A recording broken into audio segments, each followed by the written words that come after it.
Hello, my name is Chef Billy. My business is called Shop Shop Cook, and I'm here with my assistant Laura, and we are here working for The Way to Healthy Living. Thank you for welcoming us into your home. Today, we are going to be making a fresh and tasty strawberry salsa, something that's perfect for a summer dessert. Even better because the strawberries are in season right now, and they're going to have the best flavor and make the best salsa. As a bonus prize, this is a simple and easy way to introduce kids to fresh fruits and making some things with you in the kitchen. So, today my assistant Laura is going to help me make our strawberry salsa. So the first thing that we're going to do is we're going to add about a half a cup of fresh raspberries to our bowl. Go ahead, you can add those in. Very nice. And then this may look familiar to some of you. This is not a fork today, this is a raspberry masher. So we're going to just use the raspberry masher to press the raspberries, turning them into a pulp. Let me move this so you can see a little bit better. We're just going to turn this into a pulp. This is going to be the sauce of our salsa.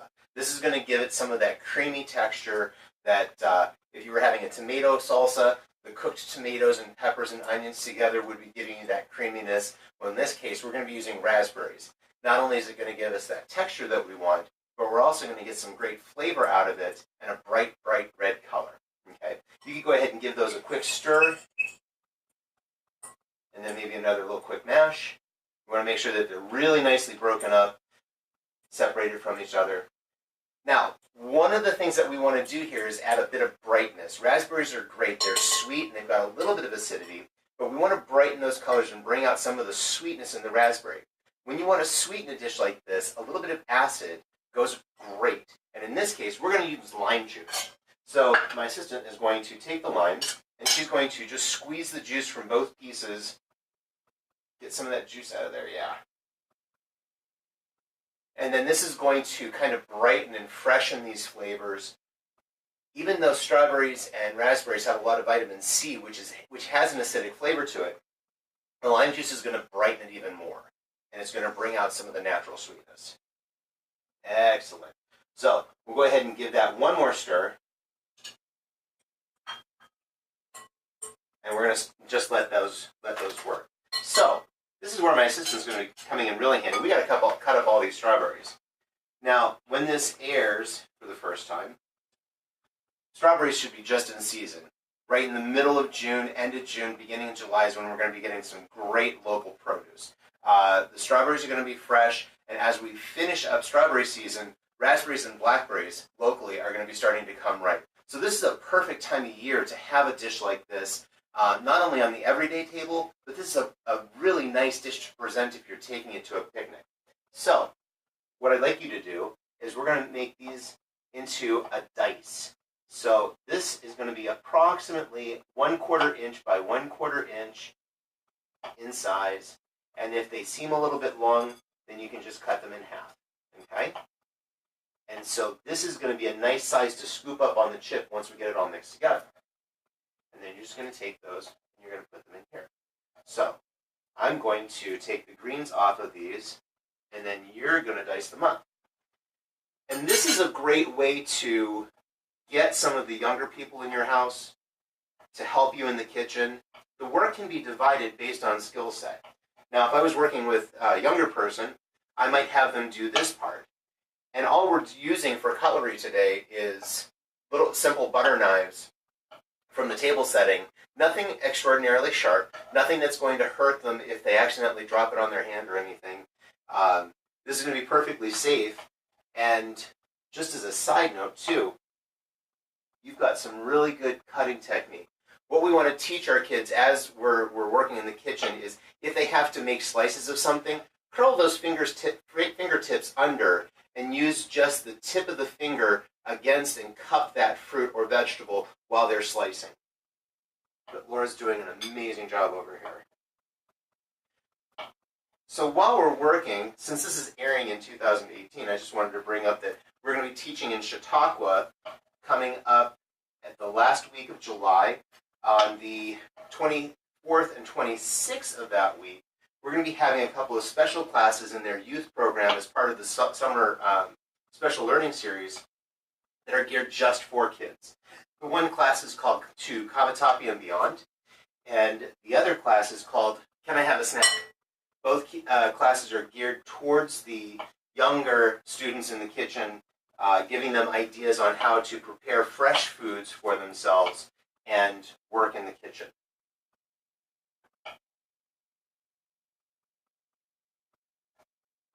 Got it? Good. Very nice. So we're just going to finish up these strawberries real quickly.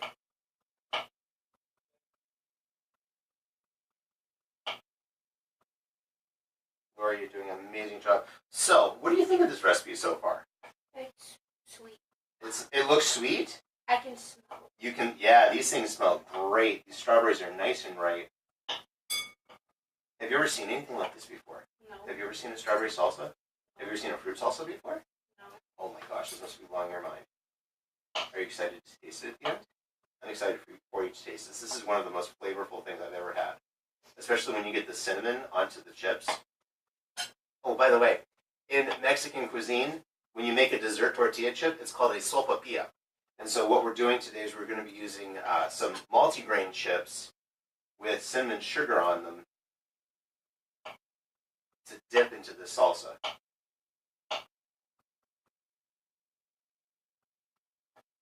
We are just about done with these. Now's a great time to practice sopapilla. You got that name down? Do you remember? Sopapilla?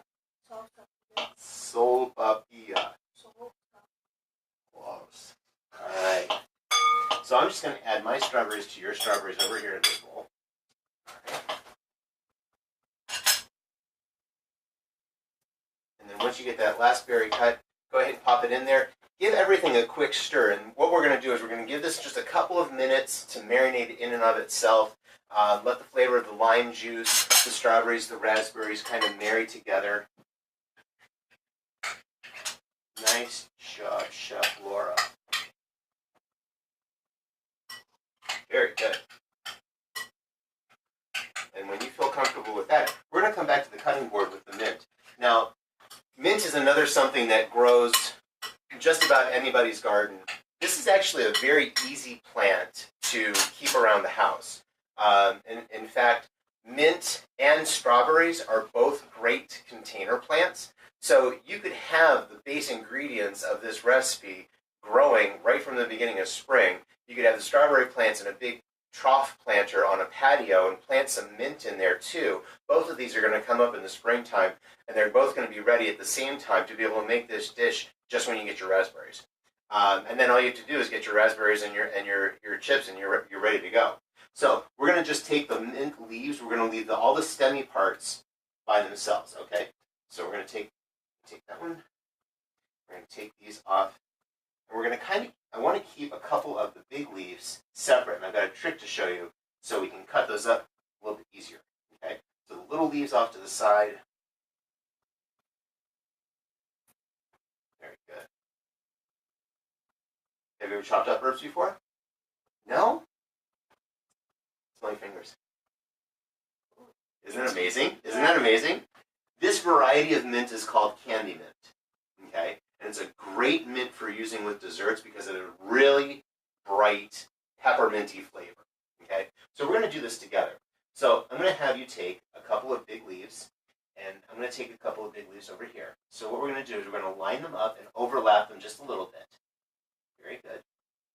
And then we're going to take some of the small leaves and lay them in the middle. Very good. And then we're going to take and we're going to roll the big leaves over the little leaves and try and bundle it up as tightly as we can. Okay? Just kind of bundle and twist. That's okay. You're close.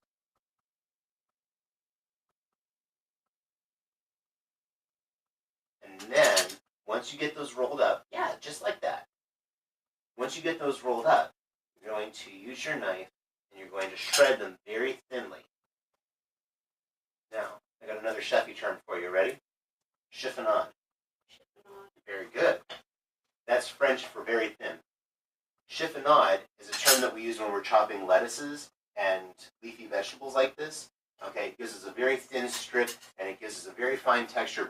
Releases tons of flavor. We'll just let this go. All right. So use your big spoon. Give those in one more big toss.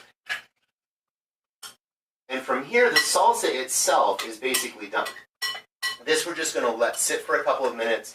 If you wanted to serve this the next day, you could put a lid on this, pop it in the refrigerator, let it go overnight. When you open it up, you're going to get this giant waft of raspberry and mint and strawberry. It's going to be amazing. So we're going to set this aside. Now we're going to work on our sopapillas. So, into the bag. Go ahead and pour. Actually, you hold the bag, I'll pour the chips. We'll get those in there. Okay. So set that aside. And now you are going to measure 1 spoon of sugar. Actually, let's make sure that we have enough, so make it 2. Okay, very good. And then measure me 1 spoonful of cinnamon.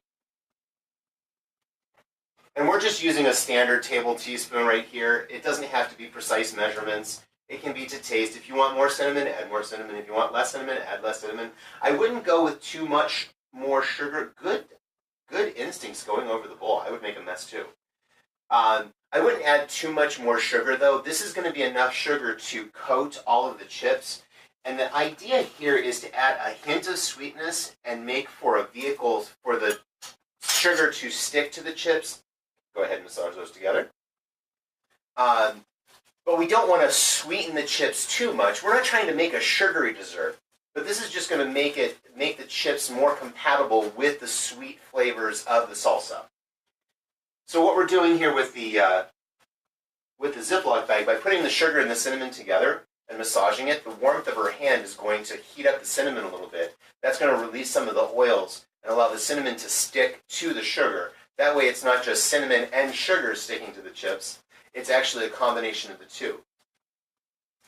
You can do this when you're making French toast too. Usually we end up with a cinnamon slick on the top of the French toast batter.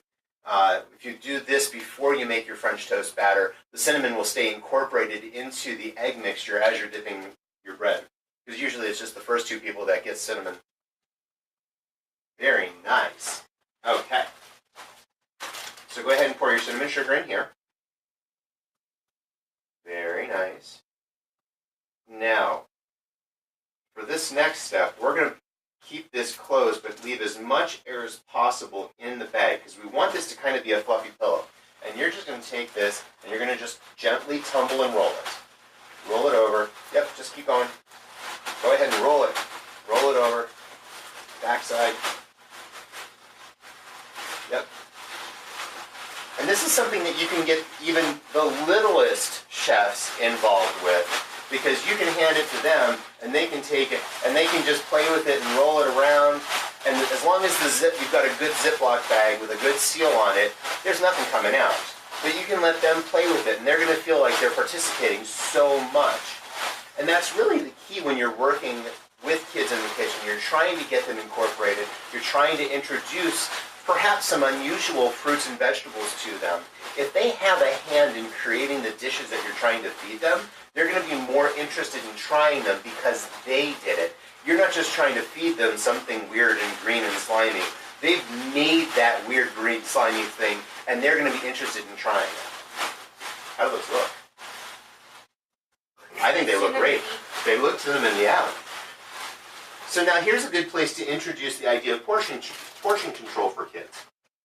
So what we can do is we can take that same bowl that we had our raspberries in, and we can portion out our salsa and just make a 1/4 cup portion, okay? And then if you were packing this on the go, this would be something that you could put into a small Ziploc container and then portion out your chips. Now most of your tortilla chips are going to show a portion size at 150 calories of 14 chips. So let's look at see what that actually looks like. Let's count it out. 2, 3, 4, 5, 6, 7. Yep. 8. And again, for your young chefs in the kitchen, again, this is something that they can help out with. You can have them count out multiple bags, especially if you've got beach days, if you've got daycare days coming up. Oh, bonus one? Nice.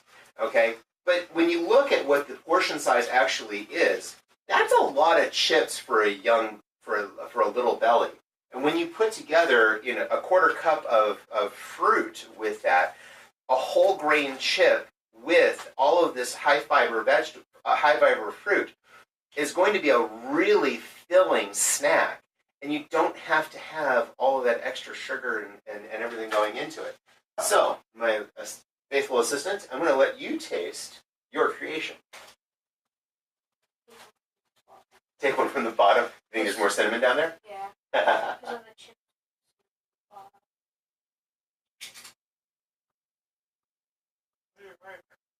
What's that? I love them. You like it? Nice. What do you think of the chips? They're sweet. Sweet and salty at the same time. Got that nice combination that we're looking for these days. So Billy, There's tons of flavor. I'm sorry to interrupt, but That's okay. let's just ask you a really quick question. As I was watching you put this together, I was thinking of some of the common things that kids might have at home, like chips and cookies and some of the prepackaged snacks. What kind of flavor profiles could this replace that might be found in the pantry that would be more of a convenience food? Okay, so if we're looking at substituting any of your gummy snacks, this would be a quick and easy replacement for. This is something, again, if you get them to, if you can incorporate the kids into making these dishes, portioning them out, instead of going to the cupboard for a bag of gummy snacks, which is mostly sugar, they can go to the refrigerator and grab a bag of chips that they've already portioned out, grab a small container of salsa that they've already portioned out, and then they can go outside and they can sit and eat that in the sun instead of just finding the gummy snacks or the bags of cookies. Making something like the cinnamon sugar chips, that's even something that they could have if they alongside of a yogurt with some fresh fruit. If they wanted something crunchy rather than having a cookie or a graham cracker. Laura, would you rather have this than a cookie, a graham cracker, or fruit gummies? Yes. Absolutely. So, Billy, Well, that's a testimony. That's awesome. Thank you very much. Thank you for helping me today. It's amazing. We have one more question, and then we'll be done. And actually, Rich brought it up. What if you don't have fresh mint or fresh limes in your kitchen? What can you use as a substitution? Okay, so the lime, believe it or not, if you have white wine vinegar or balsamic vinegar, you could use that as a substitute. White wine vinegar and balsamic vinegar both have a sweetness to them as well as the acidity. Both of those ingredients are going to brighten the flavor of the fruit. Now, as far as the mint, that's not a pass or fail kind of thing. The mint adds if you have it available. The mint adds if you haven't gotten it to grow in the garden this year, okay? But if, there's mint growing wild in so many places that as long as at the Empowerment Research as long as you know, don't just go grabbing random herbs and planting them in your garden and making salsa out of them. But if you know what you're picking, then you can go ahead and transplant some mint from a wild place and have it in your garden. Friend or neighbor, don't take it from any of the public ones. But if you have a friend or neighbor that has mint growing, I just transplanted a different variety from my mother's house the other day. You can just move them around, and they're very hardy plants, so they transplant very well and they take very easily. As a matter of fact, if you do happen to buy a package of mint from the store and you have a couple of stems left over, if you put them in a glass of water on the windowsill, after about a week or so, they'll start to root themselves, and then you can transplant them into a pot. I actually just did that. So, a couple of different ways that you can, and that kind of extends the grocery bill too. So if you can get an herb like that that's resilient and transplant it to home, then it's actually a good kids project. That's wonderful. Yeah. Well, thank you so much, both of you, because I think this is just an example of real wellness and what we do at the Way to Healthy Living, bringing kids into the kitchen, giving them something yummy and healthy. And Laura, you did an amazing job. Thank you so much.